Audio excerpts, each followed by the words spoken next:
AS Rusia kembali bentrok di Dewan Keamanan PBB, saling tuding jadi penyebab krisis pangan dunia.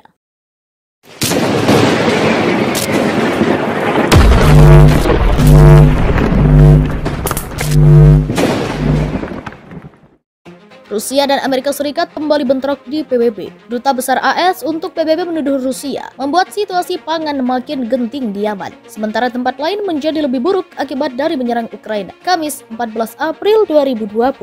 Seperti laporan Associated Press Jumat 15 April, Dubes AS di PBB Linda Thomas-Greenfield menyebutnya hanya contoh suram dari efek perang Rusia yang tidak beralasan, tidak adil dan tidak masuk akal terhadap mereka yang paling rentan di dunia. Linda Thomas-Greenfield pada pertemuan Dewan Keamanan PBB membahas Yaman yang dilanda perang mengatakan program pangan dunia WFP mengidentifikasi negara termiskin di dunia Arab sebagai salah satu negara yang paling terpengaruh oleh kenaikan harga gandum dan kurangnya impor dari Ukraina. Wakil Duta Besar Rusia untuk PBB Dmitry Polyansky pun membalas komentar itu. Faktor utama ketidakstabilan dan sumber masalah saat ini bukanlah operasi militer khusus Rusia di Ukraina, tetapi tindakan sanksi yang dikenakan pada negara kami yang memotong pasokan apapun dari Rusia dan dari rantai pasokan. Selain dari pasokan yang dibutuhkan negara-negara di barat, dengan kata lain energi, kata Polyansky. Jika Anda benar-benar ingin membantu dunia menghindari krisis pangan, Anda harus mencabut sanksi yang Anda sendiri kenakan, sanksi pilihan Anda sendiri, dan kemudian negara-negara miskin akan segera merasakan perbedaannya, kata Polyansky. Dan jika Anda tidak siap untuk melakukan itu,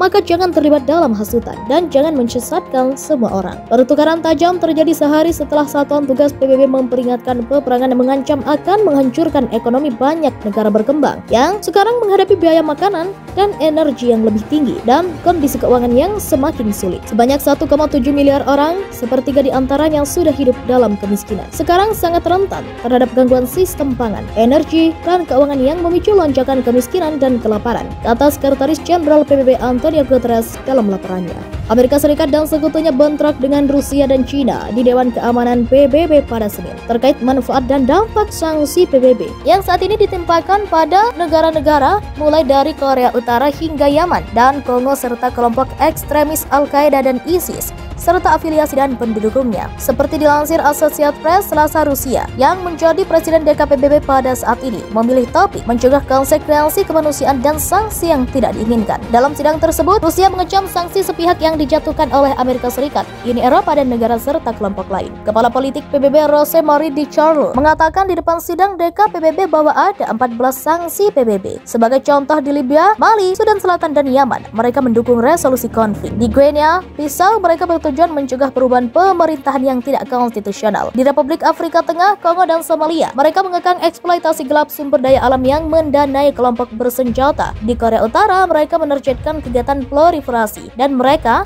membatasi ancaman teroris ISIS dan Al-Qaeda. Di Carlo mengatakan sanksi PBB bukan lagi instrumen tumpul seperti dulu. Sejak 1990-an, mereka mengalami perubahan untuk meminimalkan kemungkinan konsekuensi merugikan pada warga sipil dan negara ketiga. Dan DKPBB memberikan pengecualian kemanusiaan di sebagian besar rezim sanksi, katanya. Wakil Duta Besar Rusia untuk PBB Dmitry Polyansky yang memimpin pertemuan itu mengatakan banyak penerapan sanksi mengganggu rencana pembangunan negara dan pembangunan ekonomi, seraya merujuk Republik Afrika Tengah dan Sudan dan menyebut tindakan atas Guinea Bissau anakronistik. Dewan Keamanan PBB perlu lebih memperhatikan apa yang dipikirkan oleh otoritas negara-negara di bawah penerapan sanksi dan lebih realistis dalam menetapkan tolak ukur pemberhentian sanksi guna memastikan mereka tidak berubah menjadi misi yang mustahil, katanya. Amerika Serikat dan sekutunya bentrok dengan Rusia dan China di Dewan Keamanan PBB pada Senin 7 Februari 2022 terkait manfaat dan dampak sanksi PBB yang saat ini ditimpakan pada negara-negara mulai dari Korea Utara hingga Yaman dan Kongo serta kelompok ekstremis Al-Qaeda dan ISIS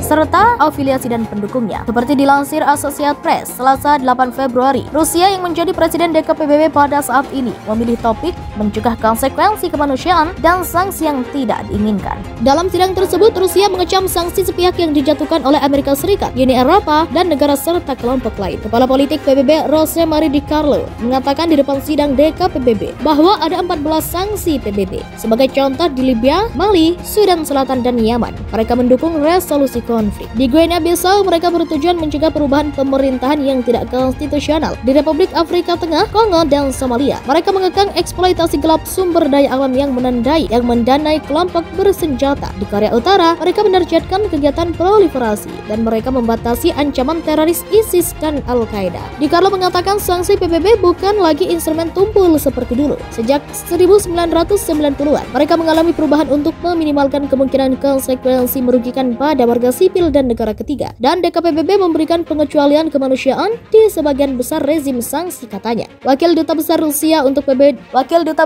untuk PBB Dmitry Polyansky yang memimpin pertemuan itu mengatakan banyak penerapan sanksi mengganggu rencana pembangunan negara dan pembangunan ekonomi, seraya merujuk Republik Afrika Tengah dan Sudan dan menyebut tindakan atas Guinea-Bissau anakronistik. Dewan Keamanan PBB perlu lebih memperhatikan apa yang dipikirkan oleh otoritas negara-negara di bawah penerapan sanksi dan lebih realistis dalam menetapkan tolak ukur pemberhentian sanksi guna memastikan mereka tidak berubah menjadi misi yang mustahil, katanya. Rusia mengecam sanksi sepihak yang dijatuhkan oleh Amerika Serikat, Uni Eropa, dan negara serta kelompok lain. Kepala Politik PBB Jose Marie Di Carlo mengatakan di depan sidang DKPBB bahwa ada 14 sanksi PBB. Sebagai contoh, di Libya, Mali, Sudan Selatan, dan Yaman, mereka mendukung resolusi konflik. Di Guinea-Bissau, mereka bertujuan mencegah perubahan pemerintahan yang tidak konstitusional. Di Republik Afrika Tengah, Kongo, dan Somalia, mereka mengekang eksploitasi gelap sumber daya alam yang mendanai kelompok bersenjata. Di Korea Utara, mereka menerjatkan kegiatan proliferasi dan mereka membatasi ancaman teroris ISIS dan Al-Qaeda. Di Carlo mengatakan sanksi PBB bukan lagi instrumen tumpul seperti dulu. Sejak 1990-an, mereka mengalami perubahan untuk meminimalkan kemungkinan konsekuensi merugikan pada warga sipil dan negara ketiga. Dan DKPBB memberikan pengecualian kemanusiaan di sebagian besar rezim sanksi, katanya. Wakil Duta Besar Rusia untuk PBB Dmitry Polyansky yang memimpin pertemuan itu mengatakan banyak penerapan sanksi mengganggu rencana pembangunan negara dan pembangunan ekonomi, seraya merujuk Republik Afrika Tengah dan Sudan dan menyebut tindakan atas Guinea-Bissau anakronistik. Dewan Keamanan PBB perlu lebih memperhatikan apa yang dipikirkan oleh otoritas negara-negara di bawah penerapan sanksi dan lebih realistis dalam menetapkan tolak ukur pemberhentian sanksi guna memastikan mereka tidak berubah menjadi misi yang mustahil, katanya. Amerika Serikat dan sekutunya bentrok dengan Rusia dan Cina di Dewan Keamanan PBB pada Senin 7 Februari 2022 terkait manfaat dan dampak sanksi PBB yang saat ini ditimpakan pada negara-negara mulai dari Korea Utara hingga Yaman dan Kongo serta kelompok ekstremis Al-Qaeda dan ISIS serta afiliasi dan pendukungnya. Seperti dilansir Associated Press, Selasa 8 Februari, Rusia yang menjadi presiden DKPBB pada saat ini memilih topik mencegah konsekuensi kemanusiaan dan sanksi yang tidak diinginkan. Dalam sidang tersebut, Rusia mengecam sanksi sepihak yang dijatuhkan oleh Amerika Serikat, Uni Eropa, dan negara serta kelompok lain. Kepala Politik PBB Jose Marie Di Carlo mengatakan di depan sidang DKPBB bahwa ada 14 sanksi PBB. Sebagai contoh, di Libya, Mali, Sudan Selatan, dan Yaman, mereka mendukung resolusi konflik. Di Guinea-Bissau, mereka bertujuan mencegah perubahan pemerintahan yang tidak konstitusional. Di Republik Afrika Tengah, Kongo, dan Somalia, mereka mengekang eksploitasi gelap sumber daya alam yang mendanai kelompok bersenjata. Di Korea Utara, mereka menerjatkan kegiatan proliferasi dan mereka membatasi ancaman teroris ISIS dan Al-Qaeda.